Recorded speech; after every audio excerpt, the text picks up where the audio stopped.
पंजाब सरकार ने राज्य में 9 एग्रोकेमिकल्स पर 60 दिनों के लिए पाबंदी लगा दी है। ये 9 पेस्टिसाइड्स हैं acephate, triazophos, thiamethoxam, buprofezin, carbofuran, propiconazole, thiophanate methyl. पाबंदी लगने के बाद अब इन केमिकल्स की बिक्री, भंडारण और इस्तेमाल नहीं किया जा सकता है। राज्य के कृषि सचिव के.एस. पन्नू ने बताया कि ये एग्रो केमिकल्स किसानों के लिए सही नहीं है। इनसे चावलों में तय मात्रा से ज्यादा कीटनाशक अंश रह जाते हैं, जिससे अंतर्राष्ट्रीय बाजार में उनकी बिक्री पर असर पड़ता है। दरअसल केंद्र सरकार ने 27 एग्रोकेमिकल्स पर हमेशा के लिए पाबंदी लगाने का ड्राफ्ट नोटिफिकेशन जारी किया है। इन केमिकल्स को इंसानी सेहत और पर्यावरण के लिए खतरनाक माना जा रहा है। हालांकि किसान संगठन फसलों को कीट और फंगस से बचाने के लिए सस्ते विकल्प खत्म होने का सवाल उठा रहे हैं। एग्रोकेमिकल इंडस्ट्री का तर्क है कि इससे किसानों के लिए फसलों को कीट पतंगों से बचाने के सस्ते विकल्प खत्म हो जाएंगे। पंजाब ने 9 पेस्टिसाइड्स को 60 दिन के लिए बैन किया है। इस पर और ज्यादा जानकारी लेते हैं। हमारे साथ इस पर बातचीत करने के लिए जुड़ गए हैं डॉक्टर रमेश अरोड़ा, जो कि कंसल्टेंट हैं इंटीग्रेटेड पेस्ट मैनेजमेंट और सस्टेनेबल एग्रीकल्चर के, और ये पंजाब एग्रीकल्चर यूनिवर्सिटी से भी पहले जुड़े रहे हैं, अब रिटायर्ड हैं, लेकिन ये एंटेमोलॉजी डिपार्टमेंट में काम करते थे। स्वागत है आपका किसान बुलेटिन में। पहला प्रश्न यही कि राज्य सरकार ने 60 दिनों के लिए इन पेस्टिसाइड्स को बैन किया है, जिनके कार्सिनोजेनिक इफेक्ट हैं, न्यूरोटॉक्सिक्स हैं और भी तमाम तरह के हार्मोनल इम्बैलेंसेस और डेवलपमेंट प्रोसेस को बाधित करने वाले ये पेस्टिसाइड्स हैं। मगर बार बार यही बात होती है कि जब ये इतने खतरनाक हैं तो जो राज्य सरकार है उनको इसका हक क्यों नहीं दिया जाता कि वो इस पर फैसला ले। 60 दिन तो बहुत ही कम अवधि है, क्या कहेंगे आप? इसमें दोनों का रोल आ जाता है, सेंटर का भी रोल है, क्योंकि जब प्राइमरीली डाटा जब कंपनी जब कोई रजिस्टर कराती है पेस्टिसाइड, तो उसके जितने भी असर होते हैं अच्छे बुरे, उन सारे के बारे में डिटेल्ड रिपोर्ट एक रजिस्ट्रेशन कमेटी है सेंट्रल इंसेक्टिसाइड बोर्ड के साथ मिनिस्ट्री ऑफ एग्रीकल्चर के अंदर, तो वो रजिस्ट्रेशन कमेटी देखती है वो डाटा और उसके बेस पर पेस्टिसाइड को रजिस्टर करती है। उसके बाद वो इंडिया में कहीं पर भी ले जा सकते हैं, लेकिन स्टेट गवर्नमेंट के पास भी राइट होना चाहिए कि हम अपनी स्टेट के अंदर ये पेस्टिसाइड हमारे को सूट नहीं करता। सेंटर के पास भी होना चाहिए और स्टेट के पास भी होना चाहिए। केमिकल्स हैं, इनका जो री रजिस्ट्रेशन जो होता है वो पहले राज्य सरकारों के पास था कि इनको री रजिस्ट्रेशन कराया जाए जिन जिन राज्यों में इनका इस्तेमाल होगा, मगर अब वो पूरा अधिकार सेंटर के पास आ गया है। इस पर आपका क्या कहना है? नहीं, वो री रजिस्ट्रेशन तो स्टेट के पास ही होना चाहिए।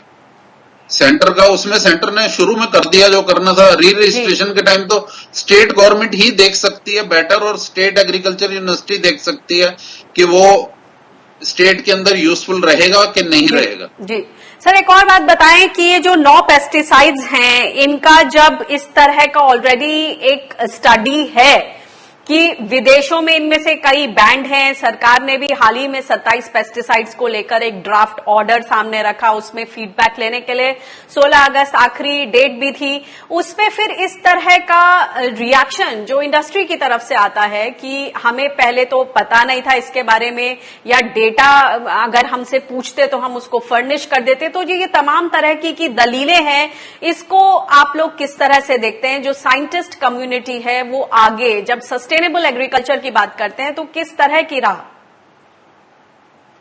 नहीं, पेस्टिसाइड इंडस्ट्री तो बेचना चाहती है, इसीलिए वो तो ये कहेंगे ही कि इन पे बैन नहीं लगना चाहिए।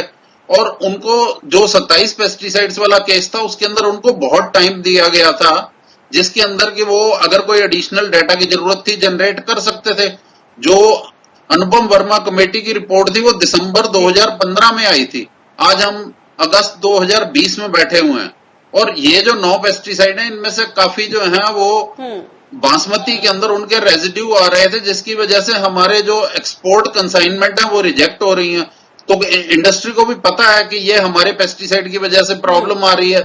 उनको तो रादर ये चाहिए कि हमारी स्टेट के अंदर पैडी फार्मर्स को ये और बासमती फार्मर्स को ये कहें कि आप बासमती के ऊपर ये पेस्टिसाइड्स मत यूज करो, लेकिन वो कहते हैं कि हमारे बात होती है कि जब फ्री हैंड दे देंगे तो ऑल्टरनेट की बात होती है तो वो दूसरे मॉलिक्यूल्स की बात करते हैं, लेकिन जो जैविक खेती की बात है या कई इलाकों में ये प्रूव हो चुका है, इस तरह के मॉडल सामने आ गए नॉन इंटीग्रेटेड पेस्ट मैनेजमेंट की बिना पेस्टिसाइड के इस्तेमाल के भी आप ठीक ठाक अपनी फसल उगा सकते हैं।